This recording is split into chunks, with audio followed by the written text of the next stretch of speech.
Hey everyone, welcome back to Vickie's Country Home.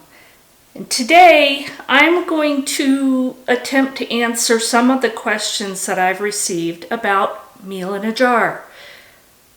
A lot of people want to know where I got the recipes. Did I get them from books? How do I come up with this? And there is no one answer. So what I'm going to do today is kind of explain to you how I come up with meals in a jar and then how I make them. It's not rocket science. It's not one size fits all. You can make, I won't say anything because maybe some things you wouldn't be able to, although you could probably do part of them. But you could make a lot of your own recipes by using dried, dehydrated, or freeze-dried products. And how you make those, that's up to you. If you dehydrate your own vegetables and meats and store those properly, then you can probably use those to make a meal in a jar. You'd treat it differently, that's all. And that all has to be taken into consideration. So with that said, let's get started, and I'm going to show you how I make a meal in a jar. The first thing I do is I go looking for inspiration, and that can be anywhere. I've been asked, do I use books? I have a lot of books. Some of these are meal in a jar. Some are food storage. This is from my dehydrator. But I have a ton of cookbooks too. Anything can give you inspiration. If you see a recipe and you think, wow, I'd like to have that quick and easy to go when I come home from work, when I go camping, whatever, you just have to go through a thought process. And that's what I do. So the first thing you have to decide is, what do I want it for? That could be any number of things. That could be for a quick and easy dinner after work. It could be camping. It could be backpacking. It could be for someone sick or new baby or something and they need quick, easy meals. It could be for an elderly person that just can't cook the way they used to because of whatever physical ailment they might have. And in my case, I make a lot of these for Shayna because she works hard. She does house cleaning, dog sitting, yard work, stacking firewood, pretty much you name it. She takes care of one lady who has had surgeries, and she's had to go and stay there for weeks at a time, help take care of her dog kennel that she runs, and take care of her other clients at the same time. So when she comes home, she takes care of her client and all of her responsibilities, and she doesn't want to eat till late because once she eats, she's done.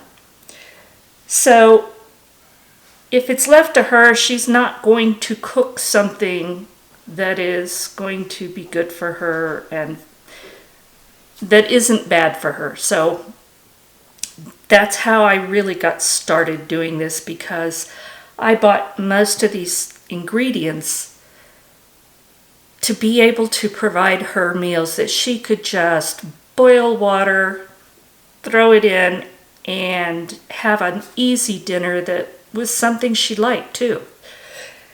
So decide what this is going to be used for.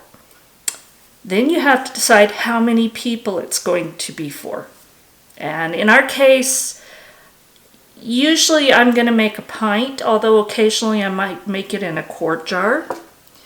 That's totally dependent on how many servings you want, but for most cases, A pint is 2 servings and a quart is 4 servings. So you kind of have to decide that. You can even make snack size. You can make a half pint single serving. You really can scale this up or down as much as you want. And that is wonderful, especially if you're doing this for an elderly person. The other option you have is I make them in jars because they are going to be used at home or at one of Shayna's clients. The other option is Mylar bags. This is a 1 gallon, I believe it's a 1 gallon, I don't remember. Ziploc. If you're making this for hiking, backpacking, camping, or for those of you that are considering bugging out, whatever. These are a really good option. First of all, they don't break. You can use the zip top, and then you can actually put a flat iron or an iron and seal this. These will keep quite a while. You can write or print labels and put all your instructions right here on the bag. When it's time to cook it and serve it, you can peel this top off, open up the zip top, pour your hot, very, very hot water in it, zip it back up and let it sit. It's got gussets on the bottom, which allow it to sit pretty flat. So that's another option. Because you're actually cooking in the bag, you can eat from the bag if you really wanted to. I wouldn't, but you know, depends on your circumstances. So Mylar bags are an option. Then you have to say, okay, what do I want to eat? And that's where your inspiration comes from. So one of my clients from bookkeeping has a very specific diet. She really can't eat a lot of things. It has to be mostly vegetables. She can have chicken or fish, and very, very, very low or no sodium. And she was interested in my meals in a jar after seeing the video because she runs a business, and when she gets home, she's tired, and she also goes camping. So double reasons. So for her, she wanted to say, well, what should I get? And I thought, you know what better way than to make her a meal in a jar? Let her try it and see if she likes it. So I made some of my homemade chicken vegetable soup, but I put freeze-dried and in a jar. And it has chili powder, it's got garlic powder, it has my homemade chicken bouillon that is no sodium, carrots, peas, celery, zucchini, green beans, tomatoes, spinach, and chicken. All she has to do is put this in a pan in boiling water, 5 to 10 minutes. It's a really good soup. Oh, it's got cumin. No, I don't think I put cumin for her because I didn't know if she could eat it or how much. So it's totally customizable. It has potatoes. Whatever kind of vegetables I could think of, they go in my soups and they go in this. So that was one recipe that I came up with quickly, and that was the purpose for it. I'm going to make one that I found in this book, The Meals in a Jar by Stephanie Peterson, and she's also known as Chef Tess, and these were written for Honeyvale freeze-dried foods. But if you're adapting them, you might have to adjust a little bit, but for the most part, you can make them work. So I'm going to make double cheeseburger skillet, because I know Shayna will love this, and so will Brian. So there's the recipe. And I'm gonna follow it pretty close in this case. So you'll see, this is how I get my inspiration. I come from books, but I also just get ideas, or I take it from my own recipes. So I am going to make this, and you can watch me, and let me move the camera so you can get a good view. Alright, so we're going to put together the double cheeseburger skillet. And this is a pretty simple one. It doesn't take that many ingredients, so let's get started on that. We're going to put in a half a cup of instant milk. And so, and it doesn't have to be exact. You want to use a funnel, especially when you have powdery ingredients like this, which you almost always will. So, we're going to put that in the bottom of the jar. We're just going to kind of shake to settle it. Because the trick to meals in a jar, sometimes you think there's no way we're going to put everything in this one jar. You will. So next we're going to add a half a cup of freeze-dried ground beef. And these are like pre-cooked little ground beef pellets. They don't look like much, but they actually do taste pretty good. So we're going to add a half a cup of those. And we're just going to put that right on top. And again, we're just going to shake because we want it to settle. So that's done. Now we'll move the ground beef out of the way. And if I don't move things out of the way as I use them, I get mixed up, and that's not a good thing anytime I cook. So I try and kind of move them off. Now we're going to put in 2 cups of elbow macaroni. You can buy it from Thrive or Honeyville or whoever. I buy mine in bulk wherever I can. To me, it really doesn't taste any different. So I'm going to put 2 cups in.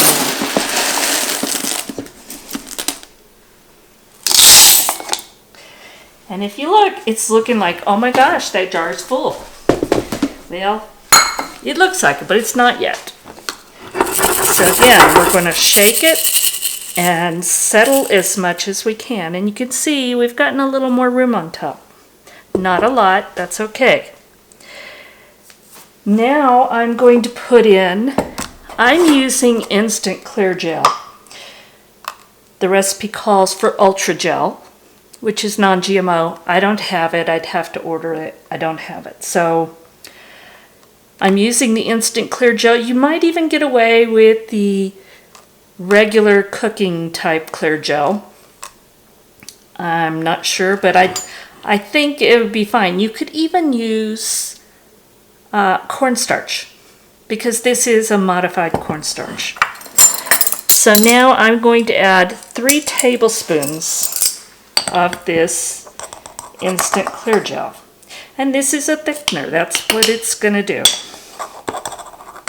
So as you're cooking this, this is going to give it that thick, kind of gooey type texture that you want. Alright, so that went right on top. And again, we're going to shake it down in there. And it goes down. It doesn't stay at the top.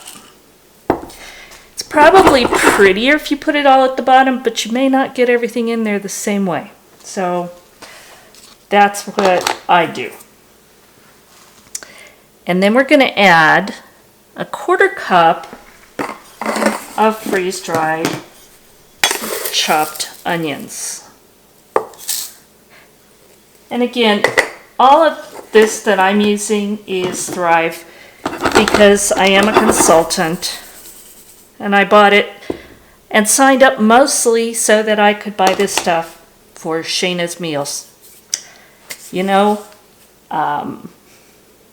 I am not going to try and sell it. If you want to purchase it, I will have it available.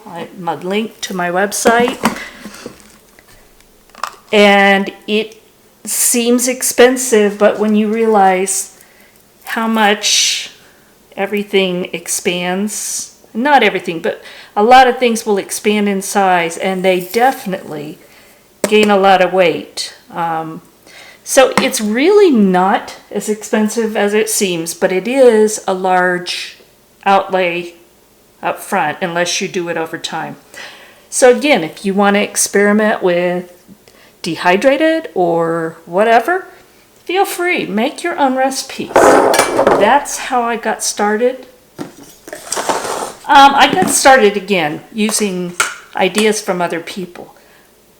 But you can definitely do this. You don't have to go all out. That's personal choice. I'm going to differ from the recipe here a little bit because to me, when you have something like this that's kind of like macaroni and cheese, but it's got the beef in it and everything else, when I make my macaroni and cheese, I add garlic and I add cayenne. So I'm just going to add 1/8 of a teaspoon of cayenne. Don't want a lot. It just gives it that little bit of kick and extra flavor. I'm going to add, I think, about 1/4 teaspoon of black pepper.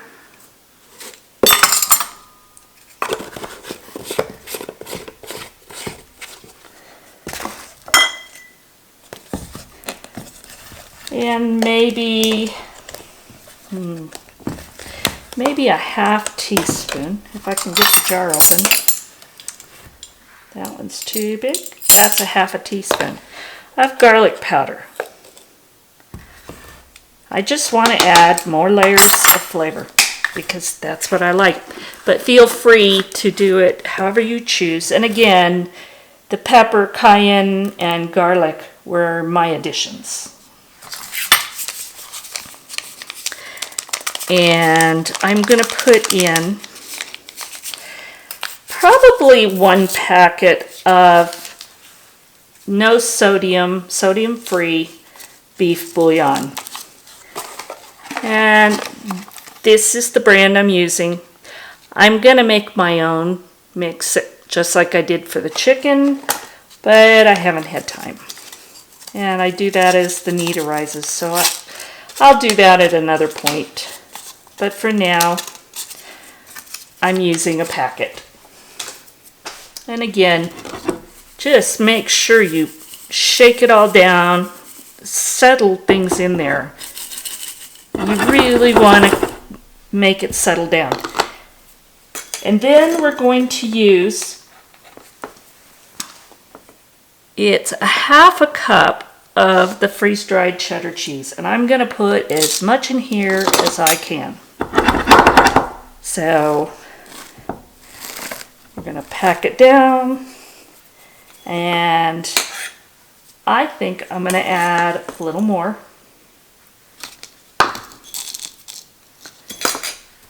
Because that's what we like. And that's pretty full. Again, I could probably get a little bit more, but first I'm going to add the final ingredient that was called for by Chef Tess, and that is 1/4 teaspoon of turmeric.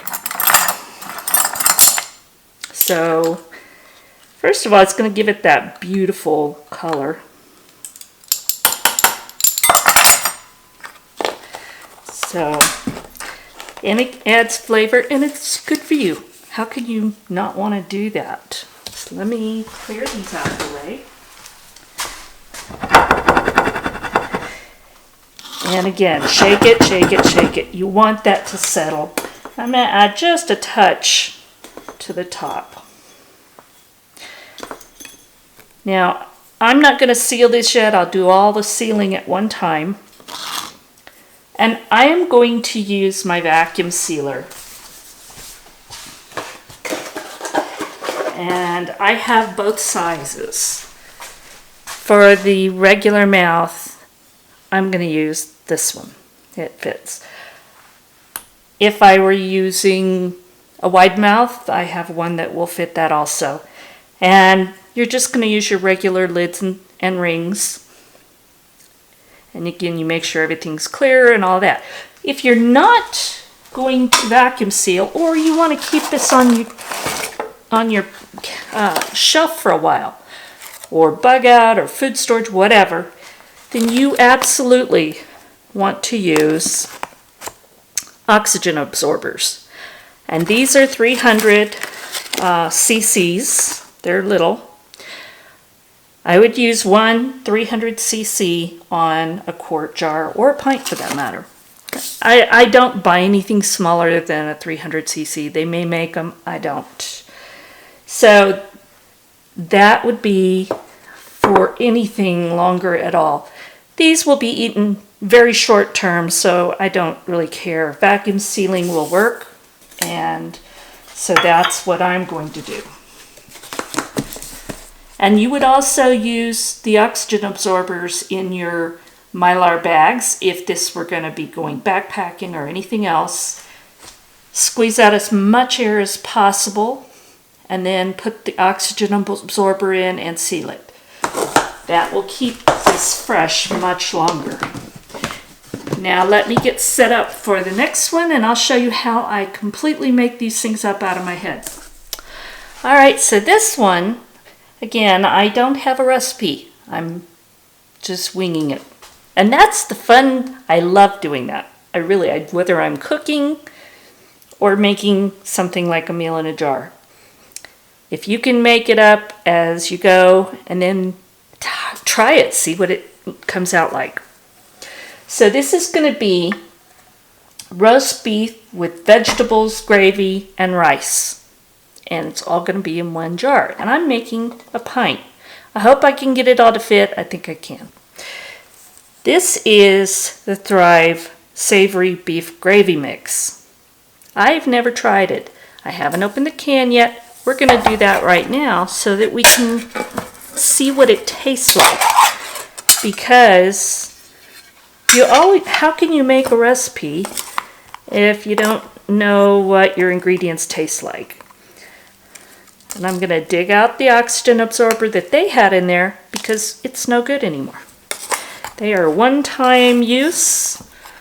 Once they remove the oxygen from a container, they're no longer any good. So I'm just kind of stirring this just to break it up a little, but I'm also going to take a taste just to see what I'm working with. Because again, I've never used it before.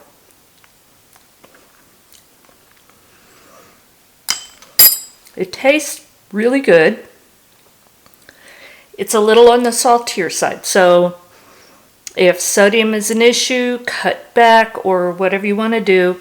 You can always add beef bouillon if sodium is an issue, but it has a really good taste.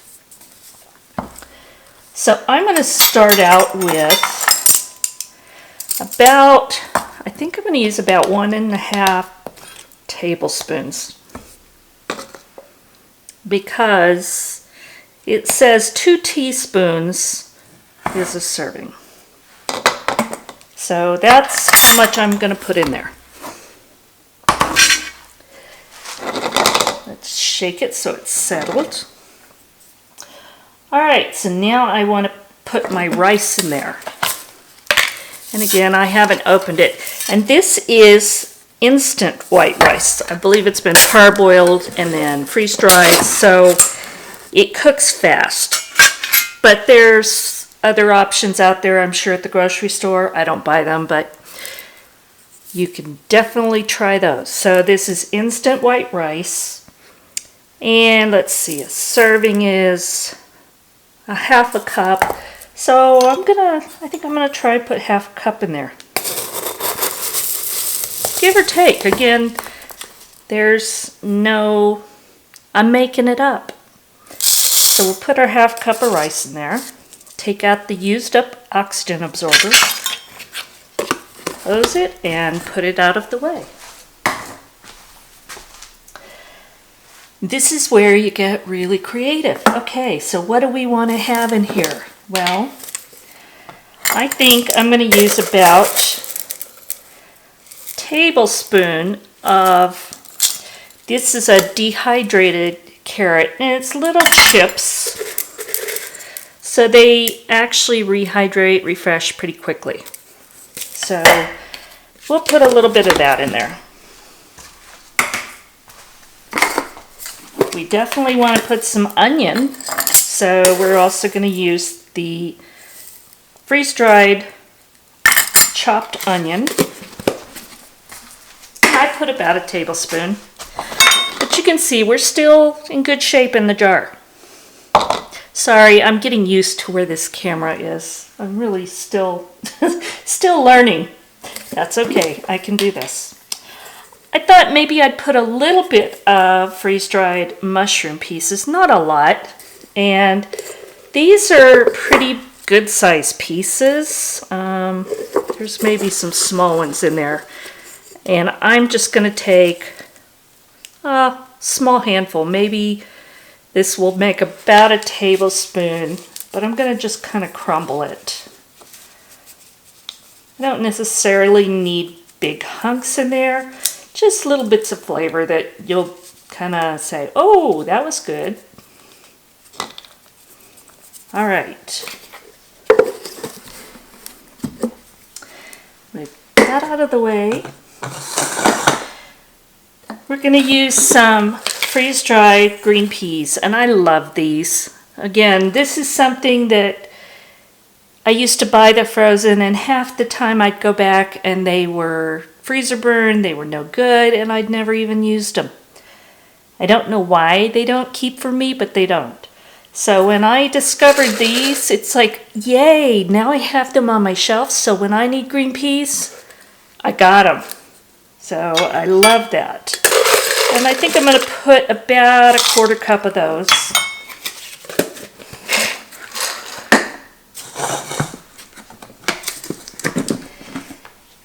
And let's see, we're going to put our beef in next.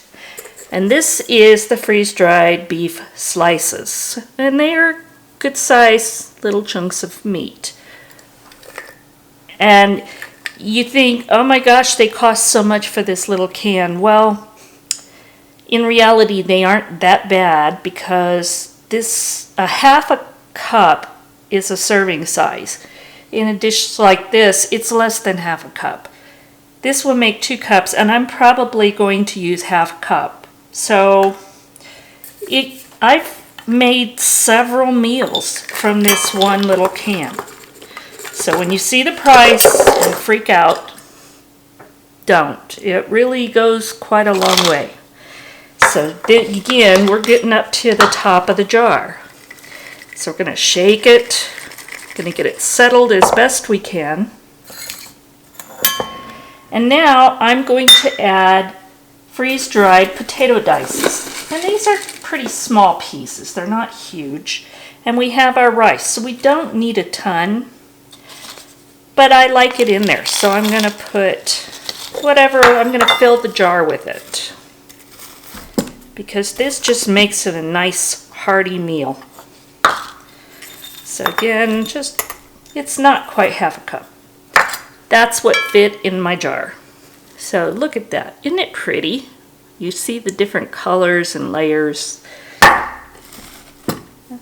And again, if you're going to store this long term, leave just enough room for that oxygen absorber. It doesn't take much. It's very, well, here's the used one. You can see they're very small, thin. They don't take up a lot of room.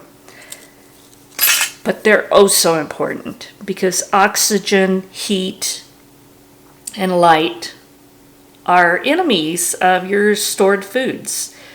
So you want to make sure that you protect this food the best you can. I keep it in a dark place. In fact, my pantry is so light because I have a solar tube in the ceiling because being off-grid, that's an interior room. It's a great way to have light for free. But when I did it, I wasn't thinking of my home canned goods and the dehydrated and such, because light is not their friend. So I have wire shelves and I put a shower curtain across the front. And you know what? It works wonderful. I have to move it out of the way, but that's no big deal. And it was inexpensive. So here is my made up beef, gravy, vegetables, and rice. So simple.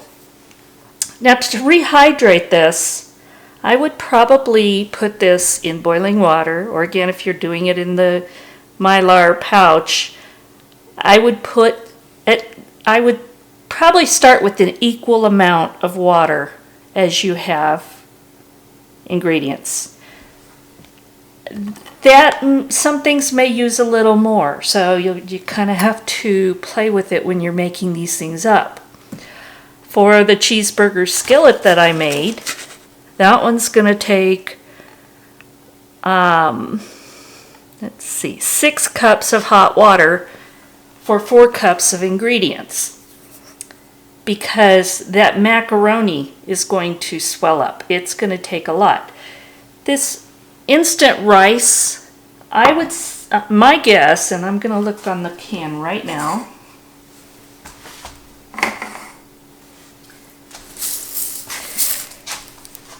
Instant rice, to rehydrate it, you're going to, okay, where does it say? 3/4 cup of rice to 3/4 cup of water. So it's equal. So I wouldn't worry. I'd pretty much, for this one, I would pretty much add equal amount of hot water and briefly cook it. You can always add a little more if you need it. You don't want it soupy though.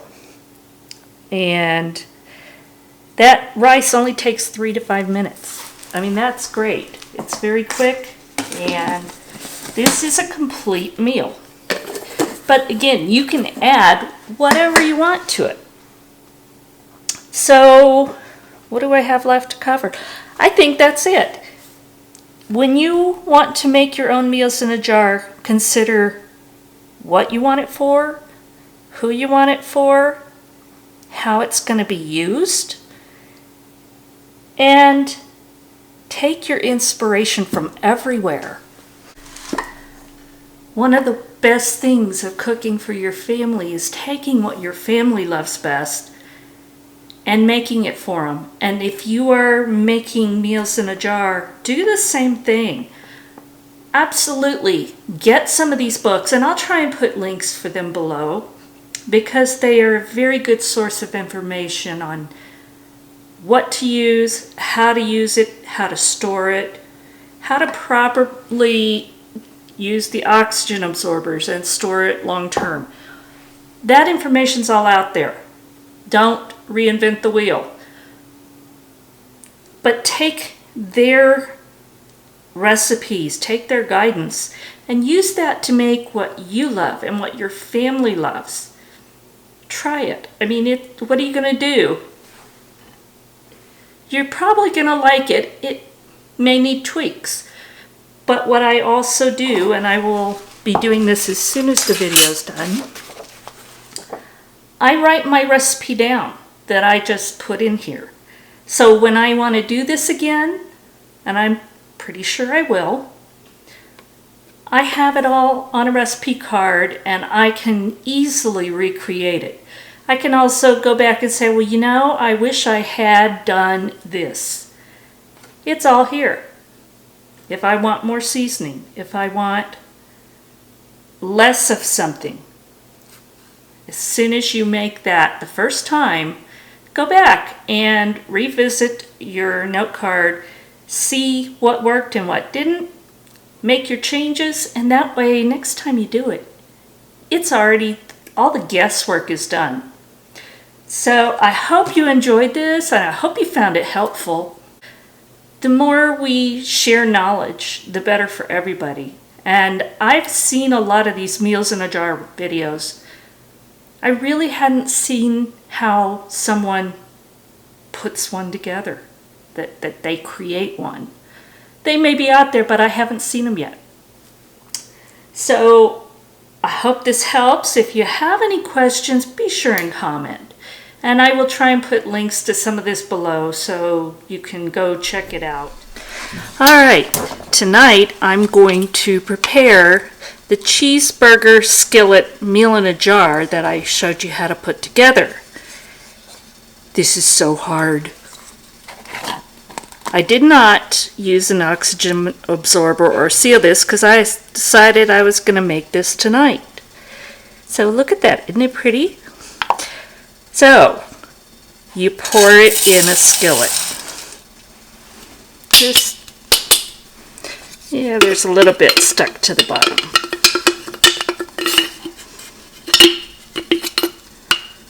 Okay, that was step 1. Step 2, add 6 cups of hot water. This was just boiling, so it's really hot. That's 4 cups.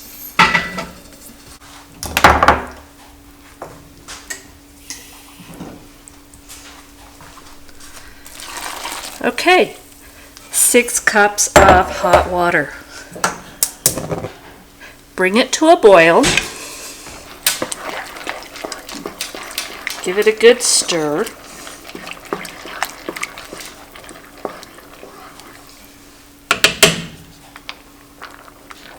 Now, as soon as this comes to a boil, I'm going to cover and I'm going to reduce the heat. And it will probably cook 10 to 12 minutes. So let me do that and I'll bring you back for the taste. All right, so I cooked this, it was between 12 and 15 minutes, and I think it went closer to the 15. I have also let it sit for about 3 or 4 minutes because, as the recipe says, it needs time for it to thicken as it cools slightly. So it's still not totally absorbing all the liquid, so I might even reduce the water, I don't know, by 1/4 cup, 1/2 cup. But it looks creamy. The macaroni's done.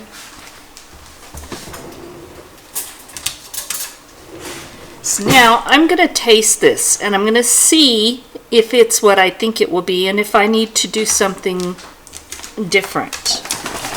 So you can see that's that little bitty pellet of ground beef has swollen up, and there's a cheesy sauce, so let me taste it.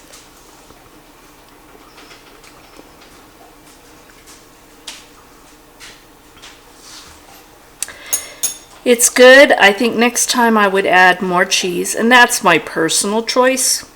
So maybe I would reduce a little bit of the macaroni to make room for the cheese. Also, I didn't add any salt of any kind. I just added the no sodium bouillon. So it needs some. So I think I'm going to add just a little bit of garlic salt. Maybe a teaspoon, because I also didn't add any garlic. And y'all know me and garlic. We're best buddies. So stir it up, and then I will take another taste.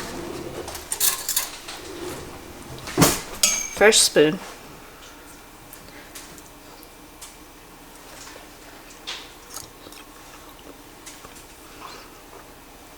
That's much better.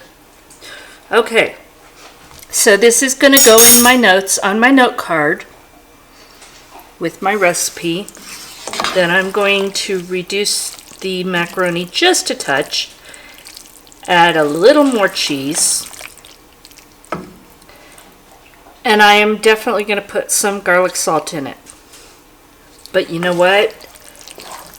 It's really pretty good, and we're having this for dinner tonight. So thanks for watching Vickie's Country Home, and thanks for coming along with me on this experiment. So we will talk again soon, and go check out my 2,500 subscriber giveaway for either a pressure canner or a water bath canner.